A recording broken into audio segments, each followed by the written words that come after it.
If a federal investigator looked at your credit card statement over the last 12 months, they would find a silent, invisible tax being paid to companies you don't even remember choosing. And shockingly, you're thanking them for it. Imagine waking up tomorrow to discover that the products you rely on every single day have suddenly doubled in price. You check your bank account, you feel a sharp spike of anger, and yet, you still swipe your card. How is that possible?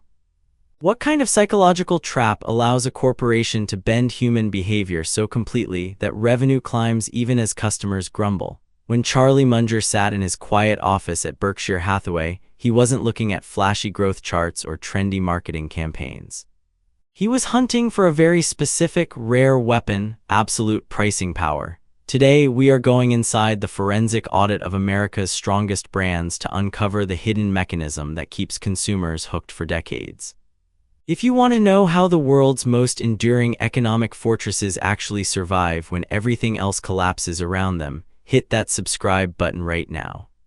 Because what is hidden beneath the surface of your wallet will completely change how you view money forever. Step inside any corporate boardroom in America today, and you will hear executives whispering the same frantic prayer.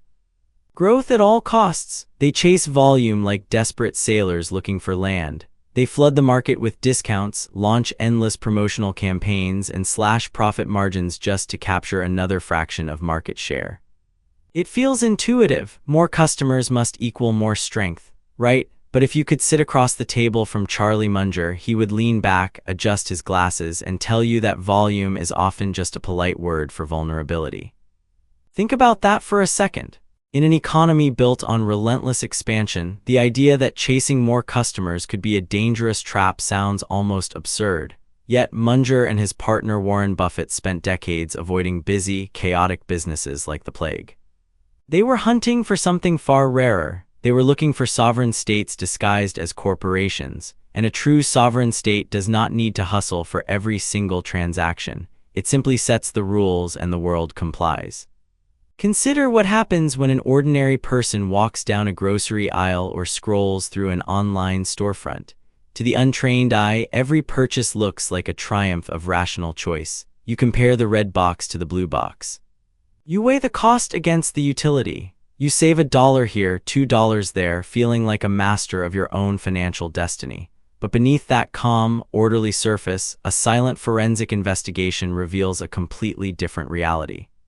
It is a world governed not by logic, but by habit, exhaustion, fear, and deep-seated cognitive shortcuts. And this brings us to the core mystery of corporate survival. Why can one company quietly raise its prices by 20% and watch its customer base grow more loyal, while another company slashing its prices by 10% watches its customers vanish overnight? The answer is not hiding on a balance sheet. It is locked inside the human nervous system. To crack this case, we have to look at what Munger called pricing power, but not in the boring, academic language of a textbook. Munger viewed pricing power as a measure of psychological captivity, not captivity through force, but captivity through absolute, undeniable indispensability. When a business possesses true pricing power, inflation is not a crisis. It is an invitation. When costs spike, ordinary businesses panic. They squeeze their suppliers, cut corners on product quality, or absorb the blow and watch their profit margins bleed out. But the elite enterprises, they simply adjust the price tag, and the customer, without even realizing they are being taxed by a private corporate monopoly, absorbs the cost and keeps moving forward. How does a company build a moat that deep? Let us look at the anatomy of human habit. Human beings are fundamentally lazy decision makers. Our brains consume roughly 20% of our daily energy, so evolution wired us to automate as many choices as possible. Every time you buy your morning coffee, your favorite software subscription, or the specific household cleaner you have trusted for years, your brain is taking a shortcut. It is choosing safety over exploration. Most companies try to disrupt those shortcuts with flashy advertising or coupon codes. They try to wake you up and force you to look at alternatives. The Munger-approved businesses do something entirely different. They become the shortcut itself. They integrate so deeply into your daily workflow, your social identity, or your emotional baseline that switching away feels like an act of self-harm. Think about the psychological friction of change. If you use a piece of software to run your entire business, moving to a cheaper competitor might save you a few $100s a month. But what happens if the data migration fails? What if your team hates the new interface? What if your clients experience downtime? Suddenly, the hidden cost of switching explodes far beyond the minor financial savings of the alternative. This is where the magic of switching costs intersects with human anxiety. People hate loss twice as much as they love gain. Behavioral psychologists call this loss aversion. The strongest brands in America understand this quirk of human nature better than anyone else. They do not sell you on how much you will gain by using their product. They protect you from the terrifying, chaotic loss of stepping away from it. And that protection is precisely what creates recurring, predictable cash flows that weather recessions, panics, and depressions. But there is a deeper, more invisible layer to this economic architecture that most investors completely miss. It is called the network feedback loop. Munger often noted that some businesses become more valuable simply because everyone else is already using them. Think about communication tools, payment networks, or professional software standards. The utility of the platform does not grow linearly with its marketing budget. It compounds exponentially with every single user who joins the ecosystem. When a brand sits at the center of an inescapable network, it stops competing on features. It stops competing on price. It becomes the default infrastructure of modern life. If you try to opt out, you don't just inconvenience yourself, you exile yourself from the marketplace. That is not commerce. That is a toll booth on human productivity.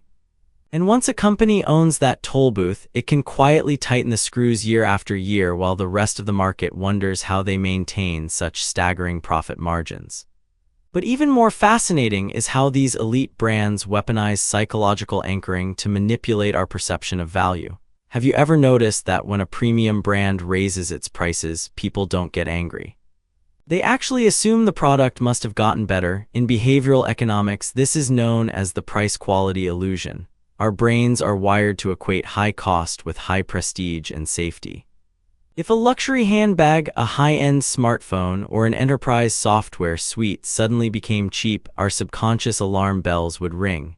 We would suspect counterfeit materials, hidden bugs, or declining standards. By keeping prices aggressively high, these companies use our own psychological snobbery and risk aversion as a shield against cheaper competition. But this brings us to a darker, more fragile threshold that Munger frequently warned about. What happens when a company tests the absolute edge of human endurance? We have all felt it. You open your monthly billing statement and the fee has crept up again, by 5%, then 10%, you pause. You feel a momentary flash of annoyance. You think about canceling, and then you do nothing, you pay the bill. Why? Because the mental energy required to find an alternative, test it, learn it, and migrate your life or business over to it feels infinitely heavier than just paying the extra few dollars. Corporate strategists know this. They map out the customer's threshold of pain with surgical precision. They raise prices right up to the edge of the cliff, just before the friction of staying becomes greater than the friction of leaving. It is a masterclass in applied behavioral economics. Yet, Munger also warned about the dangerous hubris that infects management teams who inherit these magnificent cash machines. Many executives mistake temporary market dominance for permanent personal genius. They think their pricing power is bulletproof, so they push the envelope too far. They degrade product quality to squeeze out short-term margins. They replace human customer support with frustrating automated loops, and they slowly bleed the goodwill of their customer base. They forget that a moat is not a permanent concrete wall. It is a garden that must be tended with relentless care, because the moment the cumulative pain of price hikes and declining quality finally outweighs the friction of switching, the collapse is swift and merciless. History is littered with once untouchable corporate titans that squeezed their customers one time too many, only to wake up and find that a nimble competitor had quietly built a bridge across their once impenetrable moat. Think about the brands you trust implicitly, the ones where price is almost an afterthought. When you buy them, you are not performing a cold mathematical calculation of value. You are buying peace of mind. You are buying certainty in an uncertain world. That emotional insurance policy is the ultimate invisible asset on any balance sheet.